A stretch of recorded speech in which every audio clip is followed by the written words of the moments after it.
Hello guys, and welcome to a new WARNO video today by me, Vulcan.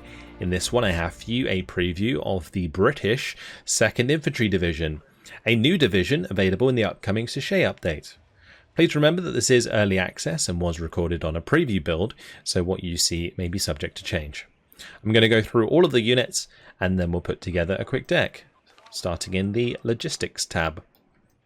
First of all, here we have the Bedford MJ supply, which comes with 1,750 supply, 60 points, you get 3 on a card, standard stuff.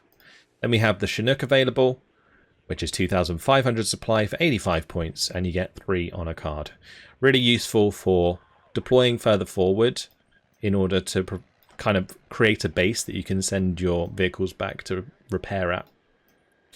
Then we have the first of the German offerings in the 2nd Infantry Division. The Germans do have some units in this division, so this is an adequate armoured command in this case, with the 2 front and 2 side armour, more resistant to enemy artillery fire, good for capturing the sectors at the back that might get artillery sniped. Then we have the Rover CP, which is what people tend to take, generally due to the fact that you get more on a card, so you can have more leaders in this case. Let's move on to the Infantry tab. So this is probably where we're going to be spending most of our time. We start off with the Military Police. They have L2A3, L1A1 SLRs, and the L7A2. So not any weapons that are crazy or anything. For 15 points, it is what it is. Then we have the Terriers Gun Group, which is basically Territorials. They have 2 rifles, the L1A1 and 2 L7A2s. Now these machine gun squads, they are used mostly for suppression. So this is how you can stun enemy squads quickly, allowing you to get damage done to the enemy squads while not taking damage yourself. Also, stunning enemy infantry squads is a key part of the gameplay at the moment in using your APCs. You'll want to stun the enemy infantry first, then run your APCs forwards and let your APCs do the rest of the work. Then we have the Territorial Leader. This is actually quite an affordable infantry leader. It has 2 L2A3s, 4 L1A1s, and it has an M72 law, so it can defend itself. It does have the AT launcher there, just good for dealing with light armoured vehicles, so it's not just completely vulnerable. Then we have the Territorials, the standard Territorial squad. They have 7 L1A1s, and they have an L4A4, sorry, which is an interesting machine gun. Not, again, particularly great weapons, and they have an M72 law. Then we have the Terriers AT group, which is a 25-point squad. And these are an interesting squad. They are 4-man. You get 9 on a card. And they have 4 submachine guns, the L2A3s, and then the Carl Gustav M2, which is a 16 AP, 850 meter, 60% accurate launcher, which is really not too bad at taking out sort of light to mid-range armor. So dotting these around, I can imagine you might be able to get some decent value out of them, particularly if you're killing a lot of transports. Then we have the L6 Wombat, which is a recoilless rifle, 15 penetration, 1,400 meter range, 39% accuracy, very similar to a lot of the other recoilless we've seen in the game already. Then we have the Milan 1, 45.17 pen with the 2,450 meter range with 45% accuracy. Standard stuff, we've seen them before. And then the Milan 2 as well. The Milan 2 is interesting though because it can be brought in with the Lynx AH Mark 1 and the Saxon. The Saxon being a very nice vehicle because it's the same cost as a Rover. It has the same speed, but it's also got armor and the machine gun. So it's just a straight upgrade. And you're going to be wanting to take these Saxons generally. Moving on, we have the air units, the Airmobile Leader, which has just 8 L85A1s, no AT to defend itself or anything, but another cheap option for command. Could probably hold the line against other infantry squads for a little bit, but not going to do well, obviously, against anything armored. And we got the Airmobile Gun Group, sorry. These guys have 6 L85A1s and then 3 L7A2s. So they've got 132 suppression, which is quite significant. This squad, accompanying your other squads, will be actually pretty good. And then we got the Airmobile with the Law 80. Now these guys are pretty good. 7 L85A1s, 2 L86A1s, and the Law 80. So you combine the Airmobile with the Airmobile Gun Group, and you bring the Airmobile Gun Group when you're engaging infantry, and then you can kind of like swap them out when you want to engage like APCs or armor. So that's how I think their dynamic's going to work. And the great thing about these is they can all be brought in with Saxons, which are going to be nice, fast transport vehicles. We got the rifle leaders. Rifle leaders, L85s, L7A2, 6-man squad with an M72 launcher, 125 points, can be brought in with a warrior. And the warrior, of course, having that Raden with the 2-pen. Relatively good APC. I haven't had that much success with them, but they are quite tanky against enemy APCs with the 3 front and 3 side armor. Then there's the armored rifles, which come in with 7-man squads, M72 Law. They can be brought in with the Warrior Milan, as well as the standard Warrior. So you get that extra Milan launcher there.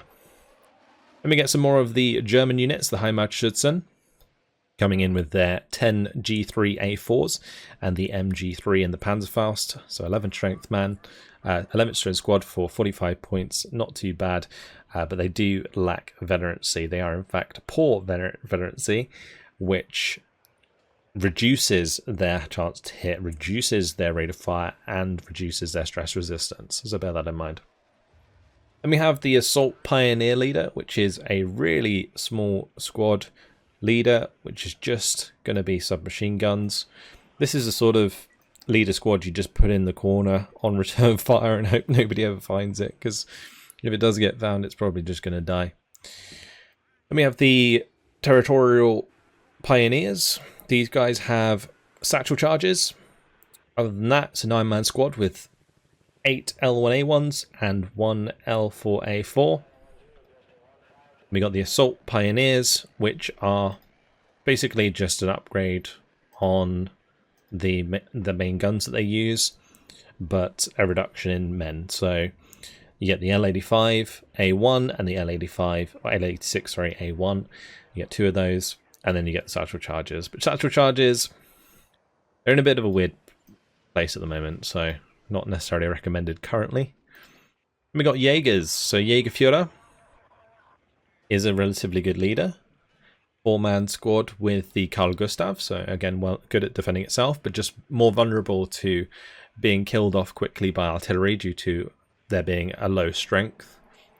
If you're using infantry leaders, I would opt for a higher strength squad, i.e. have more men, and then look for AT options as well, so that it can defend itself if a vehicle finds it. Then we have the standard Jaeger squads, which are pretty decent. These are 11-man squads with the 10 G3A3, MG3 and Panzerfaust, but they don't suffer from the experience issues that the Heimatschützen have. So they are very similar. They just have that veterancy, which is nice with the experience. Finally, in the infantry tab, we have the SAS. Now the SAS have been changed. They now have 8 C8s. They've got an 84, which is the 17 penetration, 60% accurate. I think it's less than normally, but due to their veterancy, it's higher. And then the Stinger as well, which has 5 HE, a 2,475 meter range against helicopters. So this is a very decent squad, and you get them at elite experience by default, which is really good. And they get advanced deployment of the 3,534 meter deployment. It's a very like specific number. You can now see in the bottom right here, advanced deployment, if a unit can advance deploy or not. And I believe the SAS is the only one in this division that can. Yeah, it looks that way. Okay, let's move on to the artillery tab. We have the 81mm mortars available. There are 3 cards of these. You get 6 on a card, 15 points apiece. You can definitely get a lot of mortar fire down if you bring all of these in. Then there's the 120mm German mortar, the Tempeller, which costs 45 points. You get 4 on a card and just an extra damage and range. So much more reliable these are, but obviously costing you quite a bit more and very vulnerable to counter battery. We have the L118 105mm, 17,650 meter range artillery gun with 2.03 damage. That damage is quite lackluster, honestly. You'd probably be better off looking at the L121 155mm, which has pretty much double the damage, 4.19. These things are actually going to kill things for you. You get a bunch of these set up, that'd be pretty decent. Although, of course, vulnerable to counter battery, as they are not on a motorized hull like the M107A2 175mm. This thing has 35,300 meter range with 4.46 damage, so you're getting a good bit of extra damage there. And it fires, I think in, let's see, salvo length is 6, so it fires like half of its rounds and then it'll reload and fire again. I am really tempted to see how good these can be. Let's move on to the tank tab. It's pretty anemic, like in terms of total cards, but there are obviously the challengers in here, so it's probably all you're going to need. We got the Iltis Milan as the first unit, 20 point each. You get 12 on a card, great for just dotting around in the tree lines.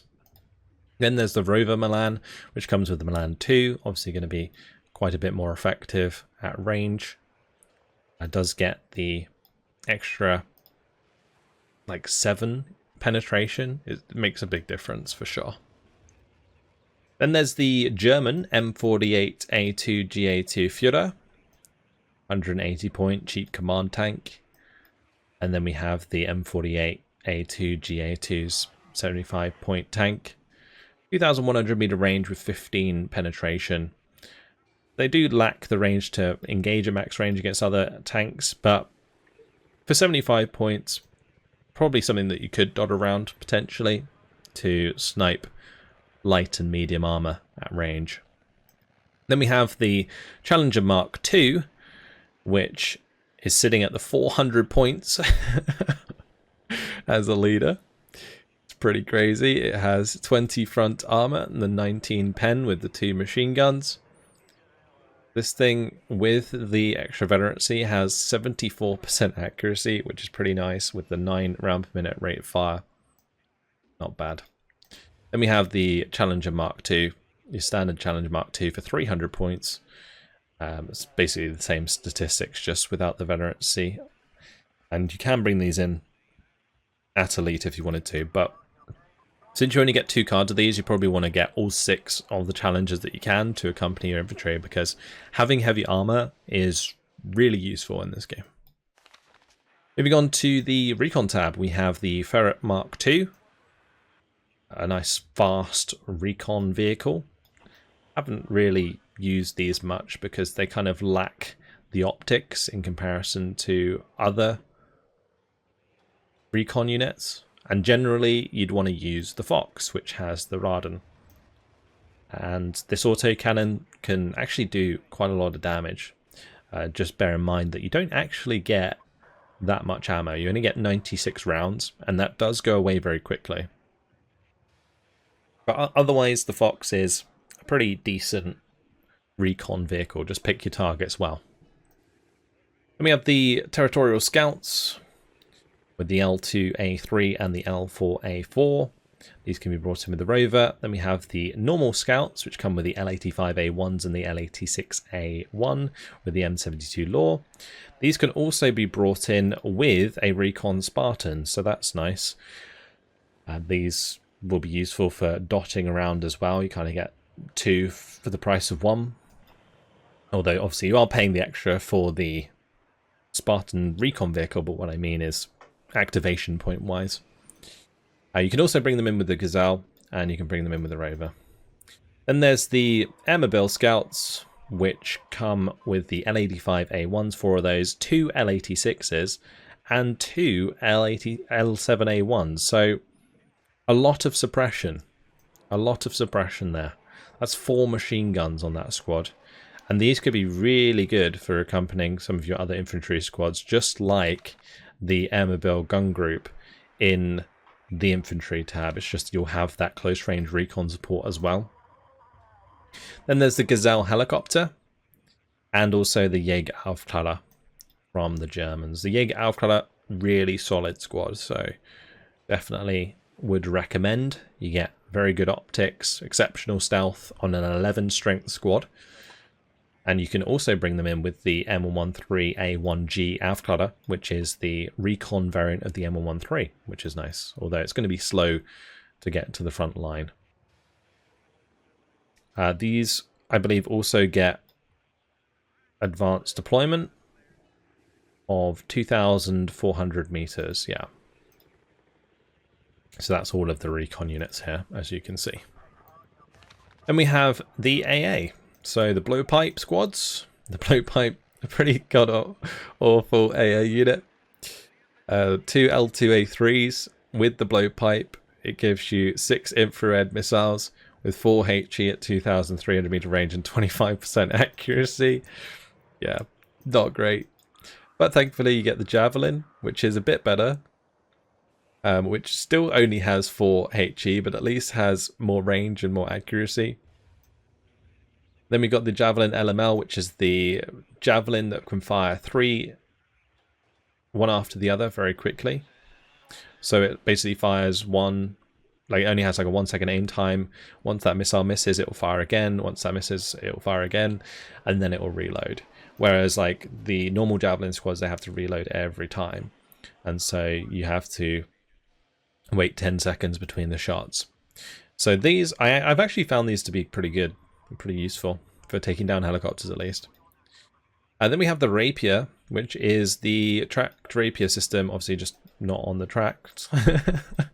And this has 3,000 meter range against helicopters with 2,825 meter range against aircraft with 74% accuracy because of that experience, which is pretty big. If an aircraft flies over this, it's most likely going to get hit. Then we have, of course, the normal track Rapier. Again, just unvetting these slightly makes them very accurate. So definitely something I would consider. Let's move on to the helicopters. We've got the Gazelle AH-1 rocket. This comes with 12 68mm rockets. I have found that, yeah, that payload's pretty light, but having gone up against other people using these can often pay themselves off by just by chipping infantry squads quite well. So something to consider, particularly with the extra veterancy that you get by default. Makes them a little bit more accurate. For 20 points, can't really go wrong. Then we have the Lynx AH-1 Hellarm, which is the Lynx with the tow. So 16 pen, 2,625 meter range with 50% accuracy. And then the Hellarm AH-7, which comes with the ITO, which is 20 penetration, 2,625 meter range with 60% accuracy. So I would almost always go for the ITO in this situation. Finally, we have the air tab, and it's Harriers galore. We've got the Harrier Gr3 AA, so this is an air-to-air Harrier, which is not a bad price at all. You get the 2 Aidens, which is the Gatling guns, and then you got the 4 AIM-9Ls. So this is going to be really good for shooting down enemy helicopters and also potentially overwhelming enemy aircraft in the sky, because you still get 20% ECM. So you get 3 on a card for 150 points. You could buy all of these and then overwhelm like a more high tier enemy aircraft quite easily. And we have the Harrier Gr1 Rocket 2. This is a Harrier with 2 sets of rocket pods on either side there. 68mm rocket pods these are, and you get a good 72 of them in total. This is going to be a really nice rocket strike fighter for sure, especially since it goes quite slow, so it's going to have plenty of time to dump those rockets on target.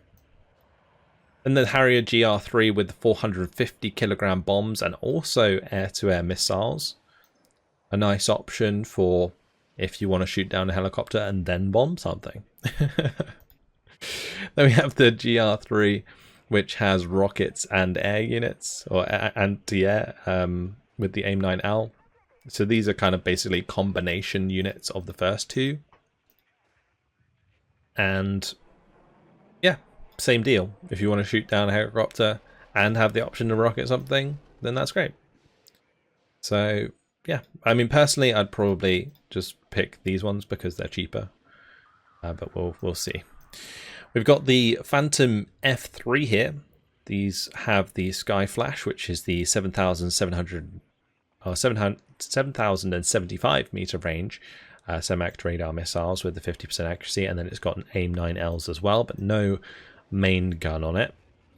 So potentially decent for just air supremacy, but you might miss the cannon to finish off the kills.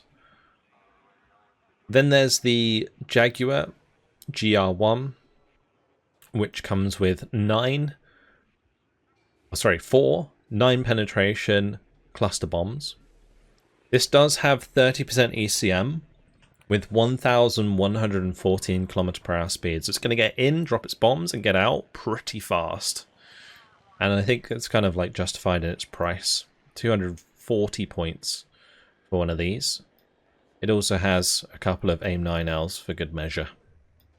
Then there's the Jaguar Gr1A with the HE loadout, which comes with the 8 227 kilogram bombs. Again, same stats elsewhere. And there's also the variant with 4 513 kilogram bombs, which are pretty big bombs, honestly. I'm curious how much damage they exactly do, but will be a nice bomber for sure. Again, in and out very quickly.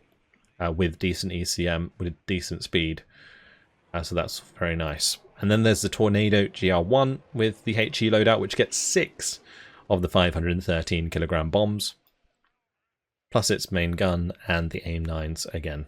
30% ECM, and also gets extra optics, extra speed, just extra stats all round for the Tornado over the Jaguar. Also, I failed to mention that the Phantom is also, of course, faster, with 20% ECM there. Alright, so that's all of the units. Loving the Harriers. Let's go over to the logistics tab. So we'll throw in plenty of supply. I'm going to focus on some trucks just for when I need stuff on the ground, and then we'll have the Chinooks for dealing with like my tanks and stuff. And we'll throw in Rover CP for some extra command. In the infantry tab, I'm thinking potentially Jaeger, but I don't like that they have limited number of men. I think the Territorial Leader or the Rifle Leader is the best bet. I think the Rifle Leader is actually better. I'm just going to bring them in with like a normal truck. And then we'll definitely bring in the SAS, so we'll add them in the Saxon. I'm going to do the combination of the Jaeger Gun Group and the normal Jaeger because they have the Law 80s. So we'll do 2 like so. I might actually bring in some with the Lynxes, and then we'll bring these in with the Saxons. I do want to bring in the Jaegers. We'll bring them in with the Unimog. Just a decent unit to have along. I do want to bring in the Terriers A2 group. We'd probably want to bring in Milan 2s, because in the patch that's coming out with the Chouchet update, its gems are going to be able to move into buildings. It's going to make them even stronger than they were. Although they did get nerfed and then they were kind of terrible, and now they'll probably be okay again. But yeah, we'll bring them in with the Saxon. And then we don't really have any good like napalm units or anything. So it's more just a matter of like, let's get more airmobile in Saxons, I think. And then maybe I'll just leave the last 2-pointer for now. Let's move over to the artillery tab. I'm going to throw in both of the M107A2s and maybe some mortars for smoke. And then I'm looking at potentially both of the 155mm. But we might have to take one of them out because of activation points. In the tank tab, we definitely want both cards of the challenges. And we'll want the Rover Milans. And potentially the tank leader as well. I think I do need to start adding more leaders to my decks because I tend to run out. We'll take Jaeger Gr1 in the Unimogs, so they're good at the start of the game. We'll take the Fox. I will take the Gazelle as a Recon Helicopter. And I'm also really want to try out these Airmobile Scouts, so we'll bring them in the Saxon. And we have AA. I'm going to go for the Javelin LML. We'll get some standard rapiers, and then we'll get tracked rapiers as well. Actually, let's just do like 2 normal rapiers, track rapier. The AA price is actually pretty cheap here, so let's just go 2 up-vetted Javelin LMLs so they get extra accuracy.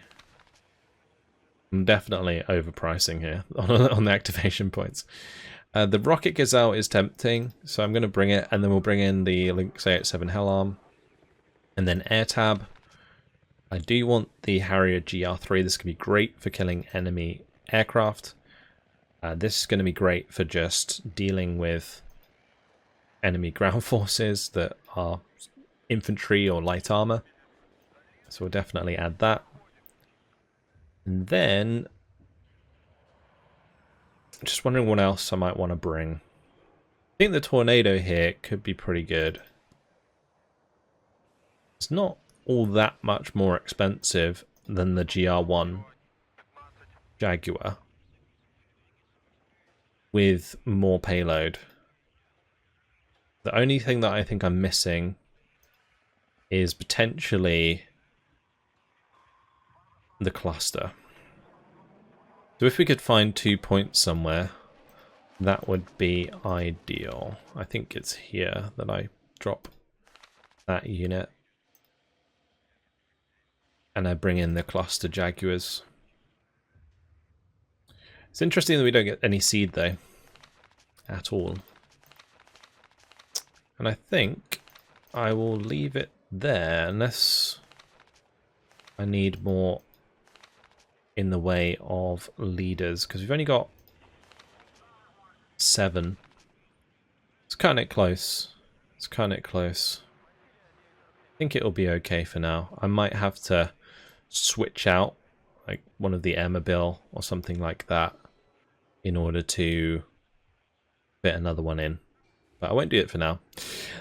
That's where I'm going to leave it. That is going to be the 2nd Infantry Division.